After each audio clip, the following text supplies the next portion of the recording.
Hello there. If you're one of my gargantuan 50 subscribers, who I probably guilt-tripped into subscribing, just so I could live stream, welcome back to the video. Last time I did this was about 4 or 5 weeks ago, maybe 6 weeks ago. And what happened was, life happened, and I work in British education. So when work starts, life stops. The way things have worked out today, I've got a free day, which is a very rare thing. So to soothe myself and centre myself, prepare myself for the onslaught that is next week's teaching, I'm doing some of this again. So welcome back to the Nostromocaster sanding extravaganza. If you can see this paint, I'm just going to have a bit of a clean them out. These are window wipes. They're very light, the cotton, when you wash them, kind of like, it's very nice to get stuff off, especially when you're sanding and you get like lots of material. You'll notice when I'm sanding this, you'll see some lacquer coming off on the guitar. So when I've been coming home from work, this is right by the back door when I'm doing this. So, so I stare at it for about 1 second every day. And as I go past, sometimes I have a thought about it. And those main thoughts have been, I really want to spray. If you can see it over here in this part of the guitar, there's a couple of bits here where it's gone down to the silver coat in this case, like the primer coat. It seems more silvery than grey. There's one little bit here that needs sorting out. There's a tiny fleck. This was mostly sorted out here, but there's 2 cracks that's here, and those 2 cracks came from this part of the guitar here. I've routed an extra cavity. Jump cut. Sorry, my partner just came in. She was using the microwave to warm some tea, I think. Where was I up to? I said I routed an extra cavity in here, and that's so I could put in some extra electronics and switches that I want to go on the guitar. When I did that, because as with most things, I'm a bit stupid, and I created some cracks here as that was happening when I was drilling. So what I'm hoping to do is to sand those down. I tried to just paint over them a couple of times, but it just looks terrible every time, so I have to do a better job. So I'm using my trusty, starting off with 800 grit sandpaper, and I'm seeing if that will get through it. So that's what this video is, basically. So I'm going to start with a cut a thin strip. If you've seen a video of this before, then you put it around a finger like this, and when you do that, you can do really fine detailed work. So this would work on any kind of wood sanding, basically. So if you just want to remove a scratch, you just want to do a bit of repair work, that's what you do. And in this case, it would be probably cheaper and easier for me to send this to some place like Northwest Guitars. I live in the northwest of England, and they could do a complete respray for me. And that would come at a price, but it would be a perfectly done job. But there's something about the nostalgia aspect for me that I'd like to keep some of the original paint that's on the guitar. So this is what I'm doing. So round the finger there, and then onto the scratch, and just rubbing it along that area. Because if you do this obviously with a traditional piece of sandpaper on a block, it's going to be a much wider area. And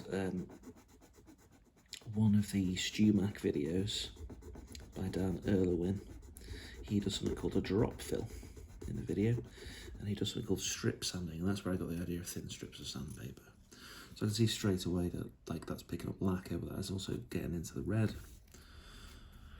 And basically as it gets loaded like that, I just move on a little bit. And this makes it pretty economic in terms of sanding as well. You don't have to use loads and loads of pieces.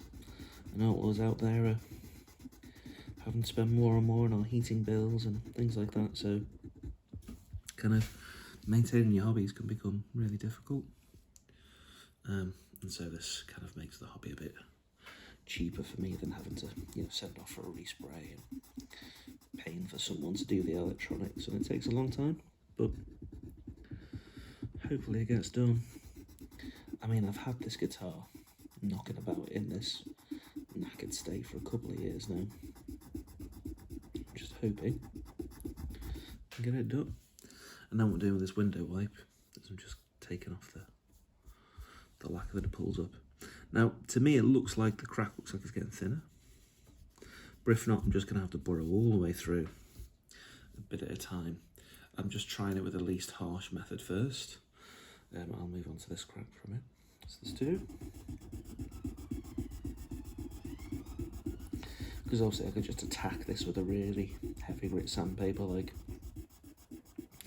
120 or even below 100. And it would do something almost instantly, but it'd obviously really rip into the grain. Well, not the grain. It would get to the grain really fast. It would really cut into the coat really quickly.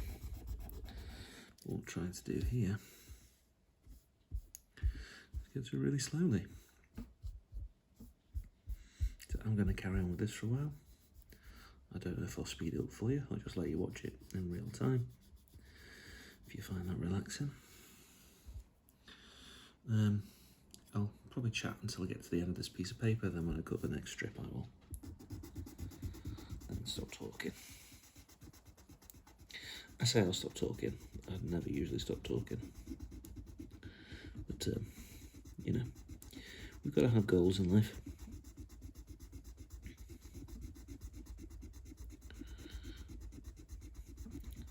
All I'm trying to see is that the line gets a bit thinner and a bit fainter the more that I do it. And I know that it's cutting because I can see this white residue.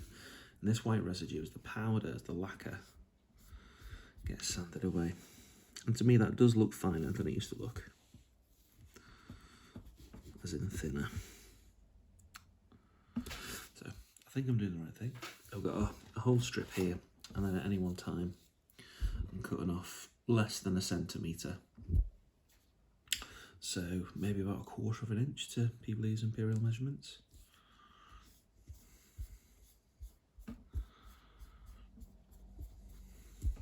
So just checking that.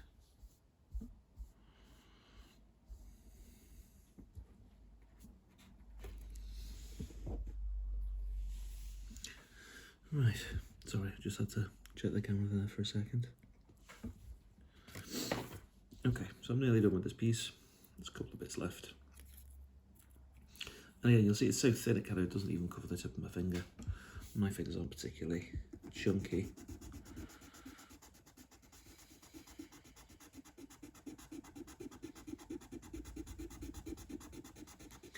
But I'll do it to the point where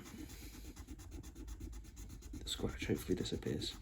If the scratch disappears before I've gone through all the lacquer, that's the best one, because then I've just got to think about it in the clear coat. If it does go down to the whatchamacallit layer, the primer layer, or even the wood itself, then obviously it's just going to be like a more intense repair. But at this stage there are a couple of those spots on this body already. I'm just trying to keep it to a minimum.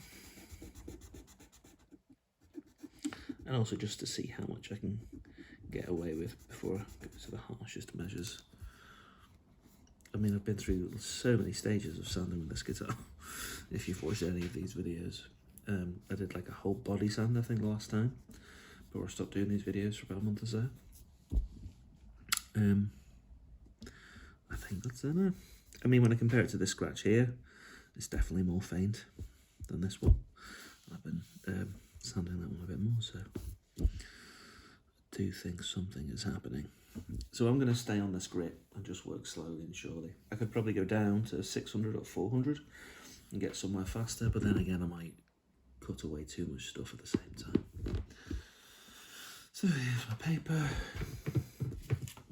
Oh, these are more spectacle and lens wipes. I was just looking for something non-abrasive to clean with because, hang on, just let me take a drink.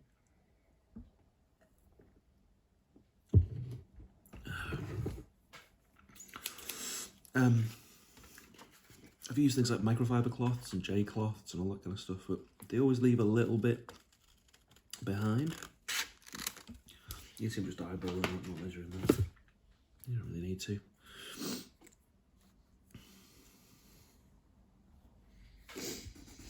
Okay, back to it.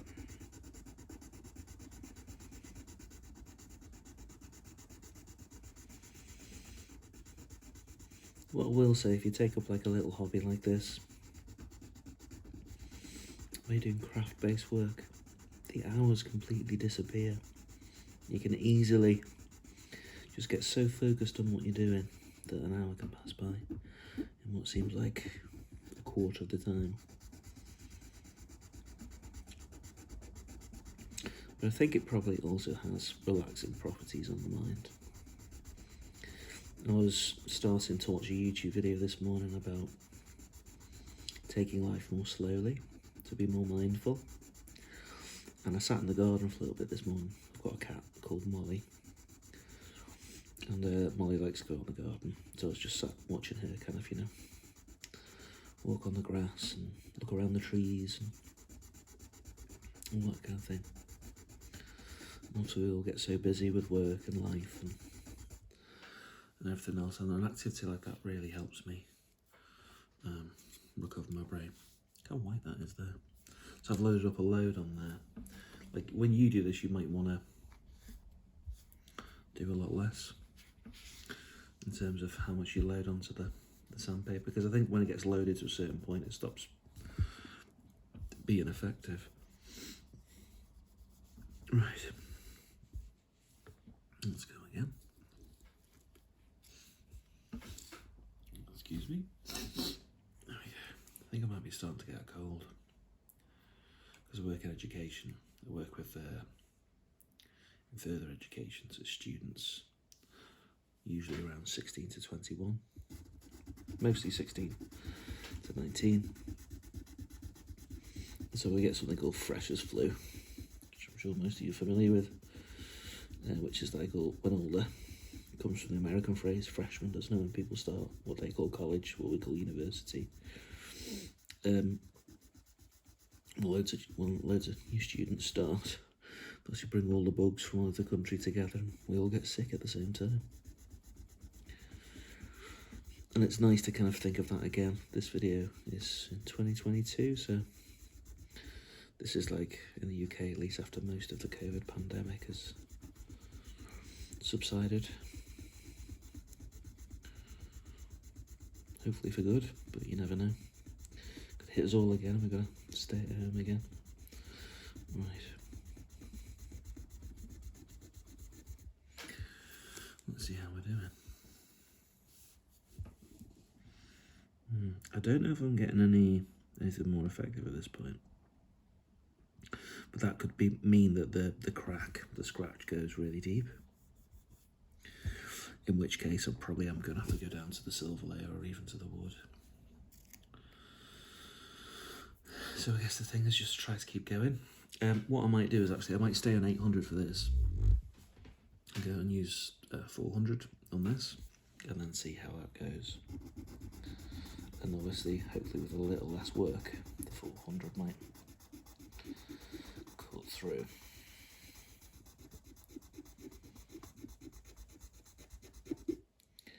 So I am getting white residue now, but it seems to be a bit less of a build-up than it was before.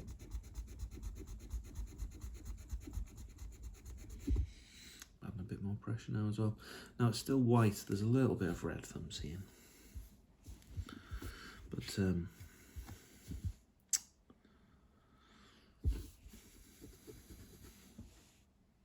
it's not completely cut through to that yet. And I think some of the red that I'm seeing when I take it off is like residue from earlier times that I painted this as well. So let's move on to a bit of a stronger grit of sandpaper. When you're ordering this sandpaper, like the cheapest places where you'll get what I think is useful for this kind of work is on Amazon or Wish or something like that. And they'll do your packs of different grits and you can look for them in different categories.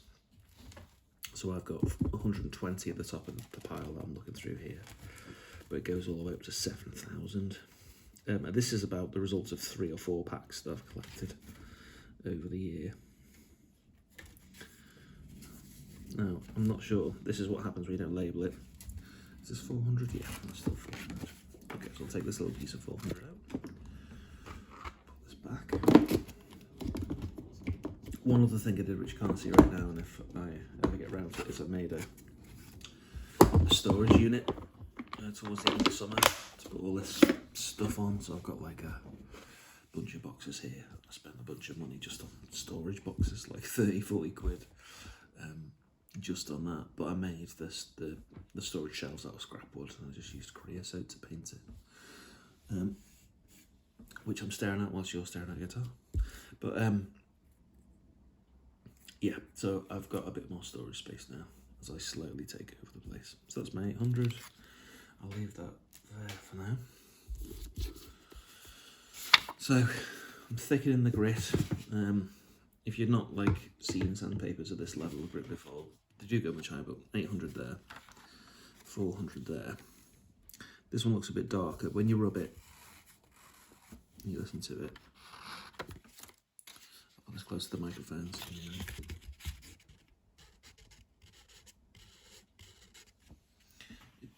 This one sounds less coarse than this one.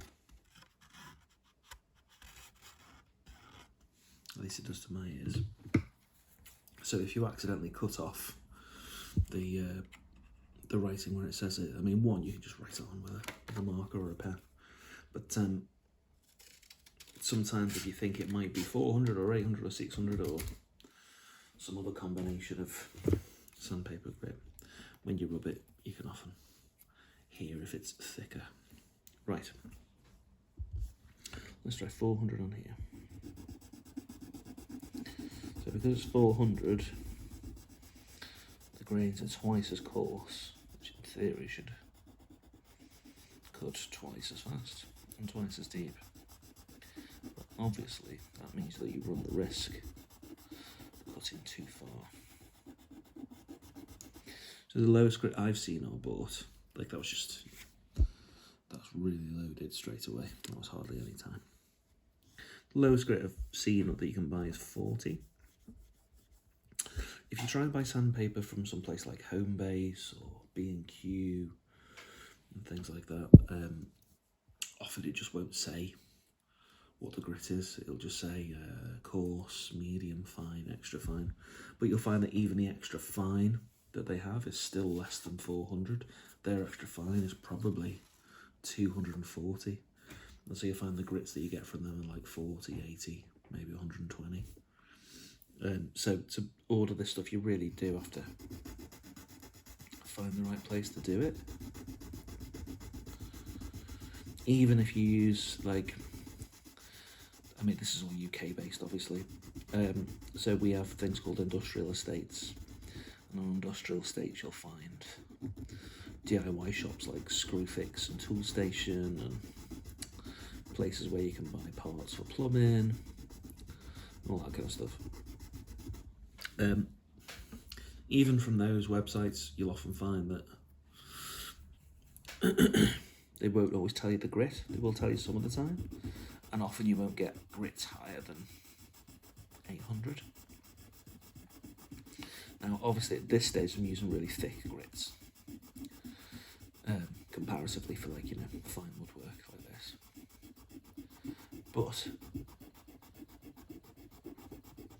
once you've done the painting and you've put the new lacquer on and you want to look all smooth again, you're going to use sandpaper grits probably of up to 10,000 before you start polishing. Let's see, I'm loading that quite heavily there. So that means you've got to, I mean, if you live close to like a craft shop maybe, in the town that you're in, they might have that kind of thing. But I found you've got to go online to get stuff quickly and easily anyway. As I rub this now, I can feel that there's a dip. Like, it feels to me like there's a dip of several millimetres there at least into that lacquer. So that's like a good few layers of lacquer, because when they lacquer guitars like this in the factory, they'll give them several coats.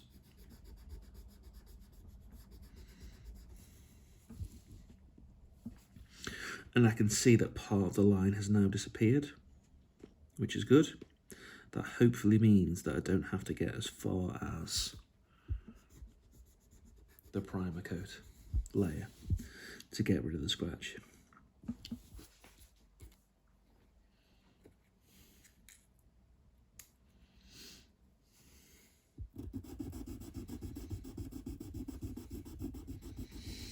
Now, I've been trying to think about how else this might apply to stuff that isn't sanding guitars.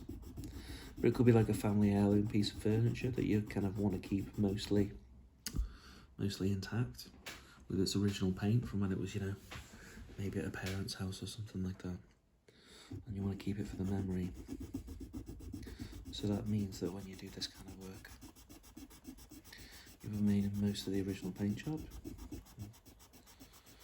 I don't know, stuff about that, like, maybe you don't get overly sentimental about that kind of thing, but for me it feels like there's a bit of a closer connection if you don't change it that much. Like when I think about my mum, how she treats furniture, she just like completely obliterates all original sign of stuff and she starts from scratch. But a lot of that's because she's just buying it from people she doesn't know, and she's doing furniture. She does, like, you know, amateur furniture restoration basically. That was one of the things that probably got me thinking about this kind of thing. My mum was very craft based in that sense. That's a 400, that's used. So I've still got two 800s over here that I don't want to get confused with. So it looks like 400 was the trick for this job in particular. But I'm glad I started at 800, because whenever you do this, you want to be as unintrusive as possible. So I'm happy that I started there. I've moved down. I found the right grip. So when I get to the end of this, nice and see, I hope. So I'm going to have to be careful on the areas where there isn't any line anymore, not to keep sanding, because otherwise we'll go into the beyond the coloured lacquer layer. This colour's called Midnight Wine, which is kind of the burgundy, basically. I can see that I've gone through about 20% of that line now. About 10% parts of that line.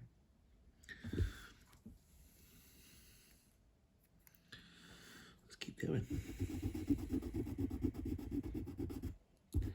I'll just work on this portion of this part of the crack here.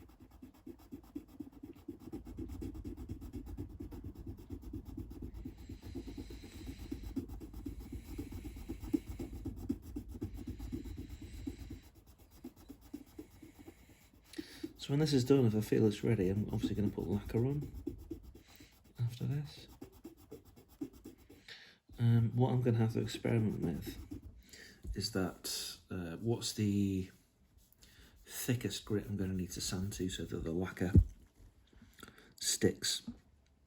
Because if you smooth it too much, when the paint goes on, it might not quite adhere to it quite properly. You do want a little bit of roughness.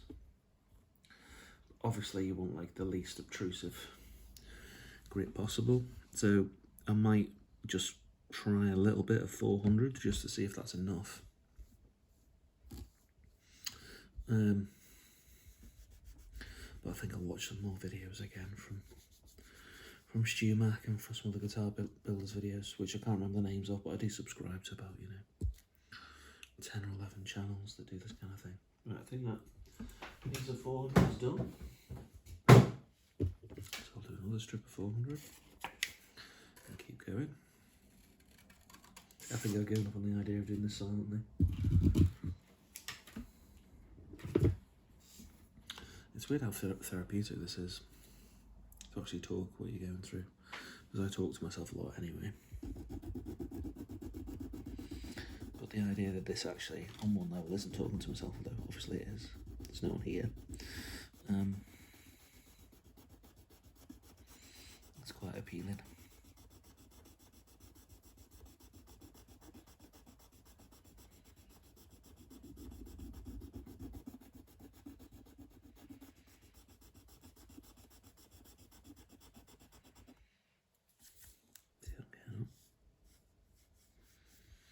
I think that's a bit more actually. I'm getting closer. So that's 30 to 40% now. Next strip. Hold a bit more tight, so I've got to go round the corner of the body now. That's need to go off angle.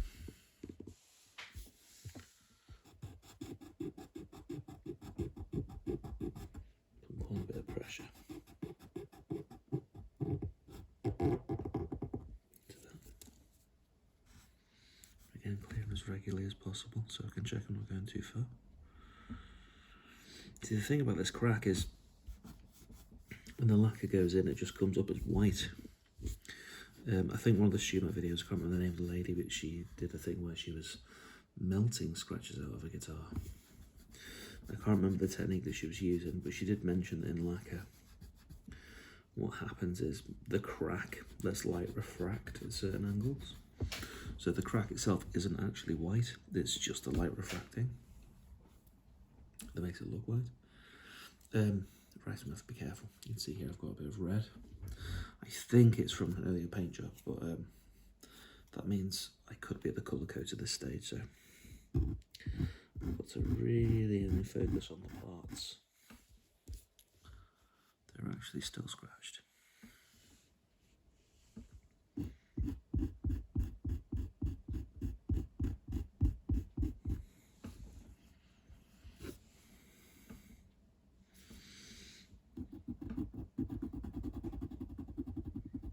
So I'm just trying to narrow my focus of sanding that to 1/2 centimetre of the body. So that's pretty close now. Try again.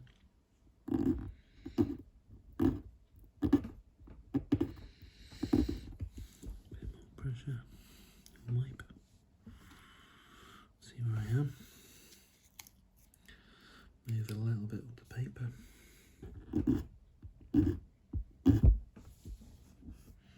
Might just limit it to between 1 and 3 strokes now.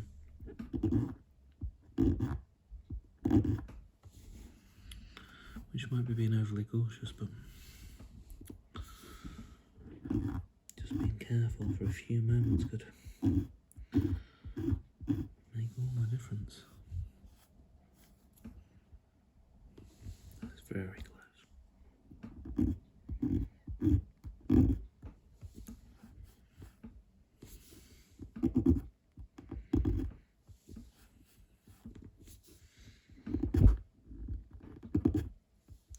Just 2 strokes there. Still not quite.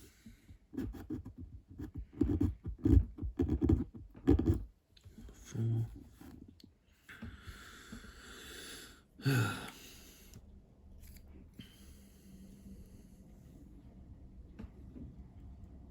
This end here as it curves around into the cavity.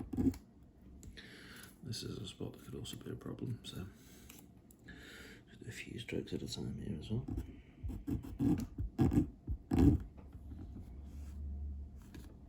Because if I rub it here, this is very low, it is probably into the colour coat, because it looks quite matte.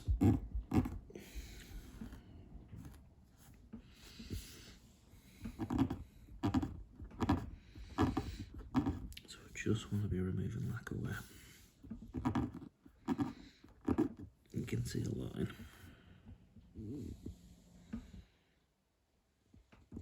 I can actually see this part here. I can see that I've gone into the colour code a little bit because the red is a little bit lighter there, which means I'm getting closer to what you'll call it layer, the primer layer.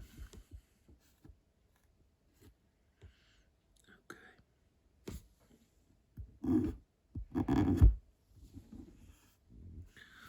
That was 2. Very, very fine now.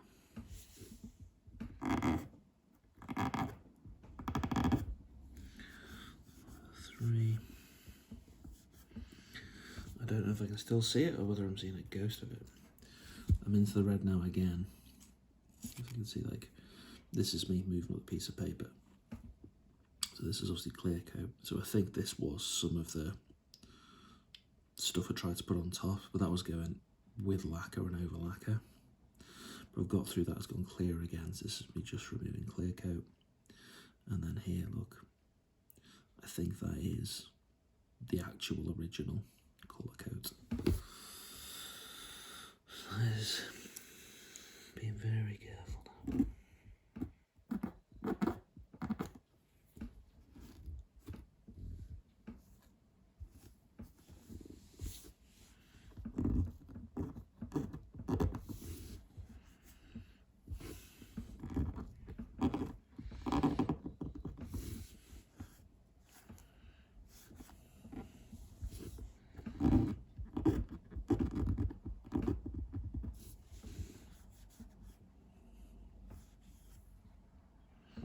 You can see there's no particular detail. I'm filming on a pretty high resolution, certainly a high frame rate.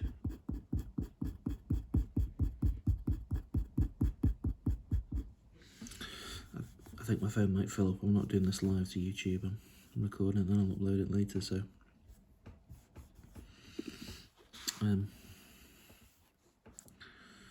what I'll do is I'll probably stop where we're at, then hopefully show you if I get some success. But what I'm going to be doing is just working on these final bits here, and this is very, very nearly done. I can see a very fine line across some parts of it there, but that might be invisible to the camera at this point.